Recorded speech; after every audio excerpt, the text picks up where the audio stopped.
الرحمن الرحیم الصلاۃ والسلام علیک یا رسول اللہ وعلی آلک واصحابک یا حبیب اللہ الصلاۃ والسلام علیک یا نبی اللہ وعلی آلک واصحابک یا نور اللہ نویت سنت الاعتکاف۔ فرمان مصطفیٰ صلی اللہ علیہ وآلہ وسلم،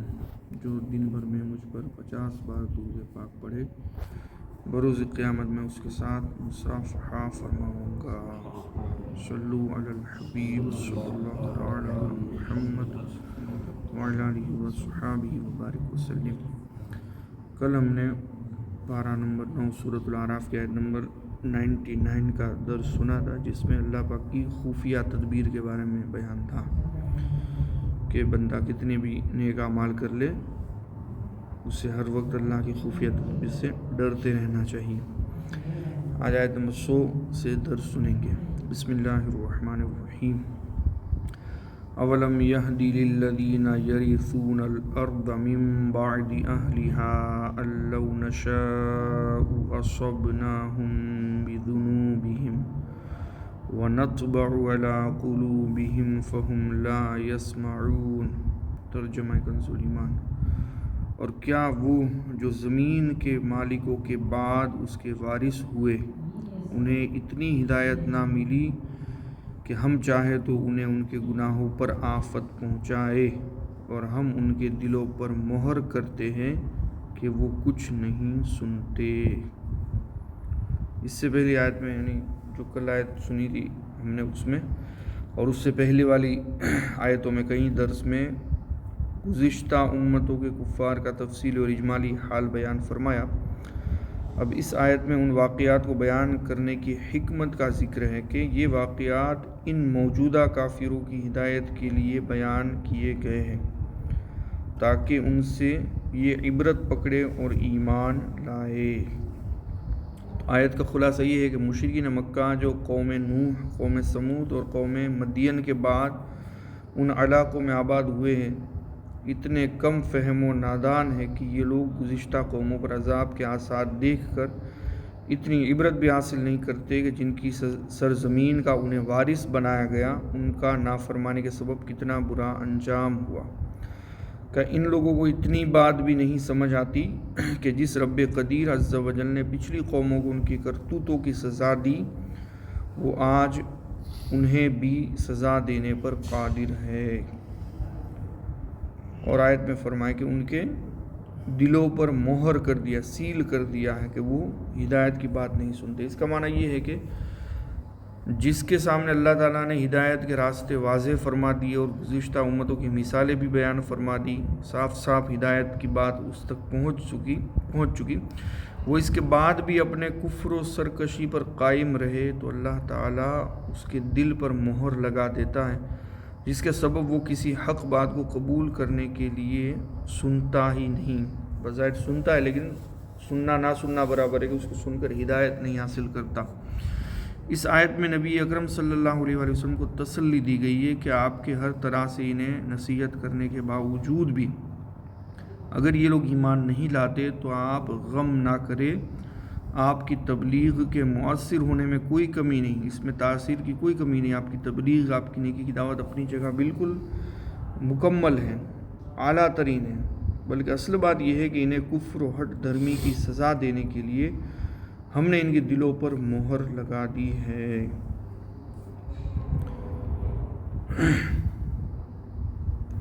تِلْكَ الْقُرَىٰ نَقُصُّ عَلَيْكَ مِنْ أَنْبَائِهَا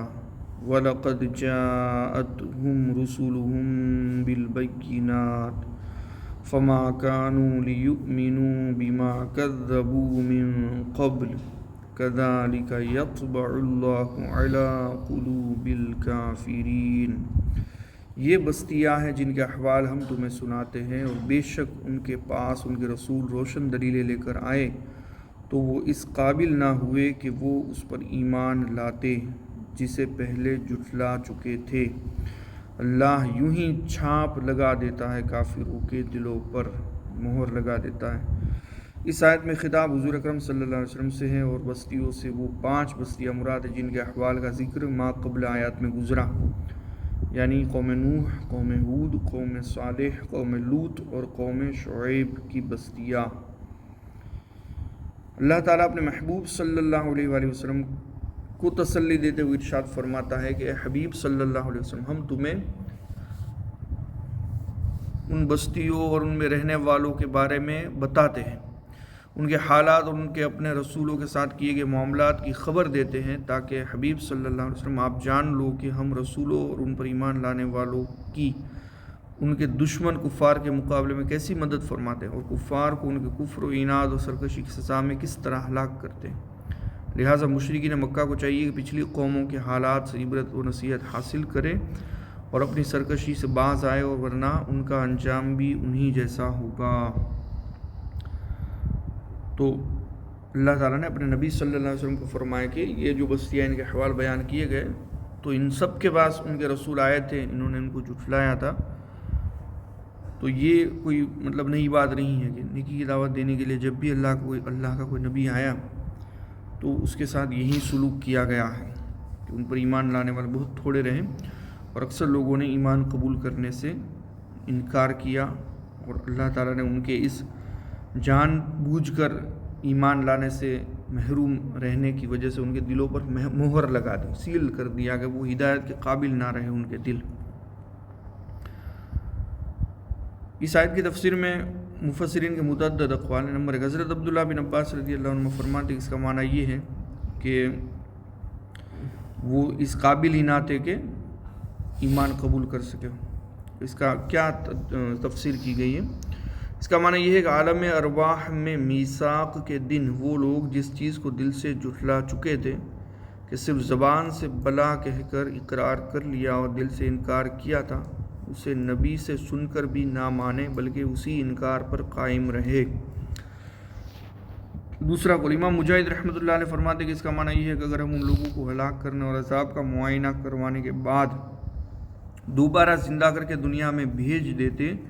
تب بھی وہ اس چیز کو نہ مانتے جسے وہ پہلی زندگی میں جھٹلا چکے تھے۔ تیسرا معنی نبیوں کے معجزات دیکھنے سے پہلے جس چیز کو جھٹلا چکے تھے اسے معجزات دیکھ کر بھی نہ مانے۔ چوتھی تفسیر انبیاء کرام علیہم السلام کی تشریف آوری پر پہلے دن جس کا انکار کر چکے تھے آخر تک اسے نہ مانے، جھٹلاتے ہی رہے۔ تو یوں جس چیز کو پہلے انہوں نے جھٹلایا تھا فما کانوا لیؤمنوا، یعنی اس چیز پر ایمان لانے کے قابل نہیں تھے جسے وہ پہلے جھٹلا چکے تھے، اس کا یہ معنی بنتا ہے۔ اور لاسٹ میں ارشاد فرمایا کہ حبیب صلی اللہ علیہ وسلم جس طرح اللہ تعالیٰ نے سابقہ امتوں کے کفار کے دلوں پر مہر لگا دی اور انہیں ہلاک کر دیا، اسی طرح آپ کی قوم کے ان کافروں کے دلوں پر بھی اللہ تعالیٰ مہر لگا دیتا ہے جس کے بارے میں اللہ تعالیٰ لکھ چکا کہ یہ ایمان نہیں لائیں گے۔ وما وجدنا لأکثرهم من عہد وَإِن وَجَدْنَا أَكْثَرَهُمْ لَفَاسِقِينَ، اور ان میں اکثر کو ہم نے قول کا سچا نہ پایا اور ضرور ان میں اکثر کو بے حکم ہی پایا۔ کہ وہ عہد یعنی وعدے کے پابند نہ سے، اس وعدے سے کون سا وعدہ مراد ہے؟ اس وعدے سے مراد وہ عہد و پیمان ہے جو اللہ تعالیٰ نے میثاق کے دن ان سے لیا تھا۔ میثاق کا دن یعنی قرآن پاک میں اس کا بیان ہے، اللہ تعالیٰ نے اس دنیا کو بنانے سے پہلے، زمین پر انسانوں کو آباد کرنے سے پہلے سب کی روحوں کو جو آدم علیہ السلام کی پشت سے نکالا، جتنے انسان اس دنیا میں آنے والے تھے ان کو عالم ارواح میں سب روحیں جمع کی گئی، جتنے انسان تھے وہ سب، اور سب سے اللہ تعالیٰ نے پوچھا الست بربکم، کہ کیا میں تمہارا رب نہیں ہوں؟ تو سب نے اس وقت اقرار کیا تھا، قالوا بلا، سب نے کہا کہ کیوں نہیں، تو ضرور ہمارا رب ہے۔ تو اس دن کو روز میثاق کہتے ہیں، وعدے کا دن۔ تو انہوں نے اس وعدے کو جھٹلایا کافروں نے کہ وہاں پر اقرار کیا تھا اور دنیا میں آ کر اس وعدے کو بھول گئے۔ دوسری مراد یہ کہ جب کبھی کوئی مصیبت آتی تو عہد کرتے، وعدہ کرتے کہ یا رب عز و جل اگر تو ہمیں اس سے نجات دے تو ہم ضرور ایمان لائیں گے، پھر جب نجات پا جاتے ہیں تو اس عہد سے پھر جاتے اور ایمان نہیں لاتے۔ تو مصیبت کے وقت وعدے کرنا کہ جیسے ہی میں تندرست ہو جاؤں گا پھر نماز شروع کر دوں گا، نیک بن جاؤں گا، اجتماع میں آنا شروع کر دوں گا وغیرہ وغیرہ، نیکیوں کی نیتیں کرنے لگ جاتے ہیں، یہاں گناہ میں پڑے ہو تو چھوڑنے کا جو ہے وہ عہد کرنے لگ جاتے ہیں، لیکن جیسے مصیبت گئی تو وہ وعدہ بھی بھول جاتے ہیں. تو ایسا نہیں ہونا چاہیے. یہی تو کافروں کی روش تھی. آیت میں عہد کی جو دوسری تفسیر بیان کی گئی، اس کو پیش نظر رکھ کر اپنے احوال پر غور کرے تو معلوم ہوتا ہے کہ ہمارے اندر بھی عملی اعتبار سے ایسی کمزوریاں پائی جاتی ہیں کہ کوئی بیمار پڑتا ہے یا مصیبت میں مبتلا ہوتا ہے تو اللہ تعالیٰ سے عہد و پیمان کرتا ہے کہ اللہ ایک مرتبہ مجھے اس مصیبت سے چھٹکارا دے دے، دوبارہ ساری زندگی تیری فرما برداری میں گزاروں گا. مگر جیسے ہی وہ مصیبت دور ہوتی ہے تو یہ سب عہد و پیمان پس پشت ڈال دیے جاتے اور وہیں پرانی موج مستی اور غفلت و معصیت کی زندگی لوٹ آتی ہے. بہت سارے لوگوں کو مطلب یہ تجربہ ہے، پریکٹیکلی دیکھا ہے کہ پھر بندہ وہیں کا وہیں ہو جاتا ہے، پھر وہ بھول جاتا ہے. مصیبت میں خدا کو یاد کرتے اور پھر جیسے مصیبت گئی وہیں اپنی غفلت بھری زندگی کی طرف لوٹ جاتے ہیں. یہاں تک حضرت نوح، حضرت ہود، حضرت صالح، حضرت لوط اور حضرت شعیب علیہ السلام اور ان کی امتوں کے واقعات بیان فرمائے گئے اور اس کے بعد کا کچھ خلاصہ بیان کیا گیا. کل سے جو ہے وہ نیا مضمون شروع ہوگا جس میں حضرت موسیٰ علیہ السلام کا واقعہ، ان کا تذکرہ بیان کیا جائے گا. ڈیٹیل میں بیان ہے تو وہ انشاءاللہ عز و جل کل سے سنیں گے. اللہ تعالیٰ ہم سب کو قرآن پڑھنے، سمجھنے، اس پر عمل کرنے اور اس میں غور و فکر کرنے کی توفیق عطا فرمائے. آمین بجاہ النبی الامین صلی اللہ علیہ وآلہ وسلم.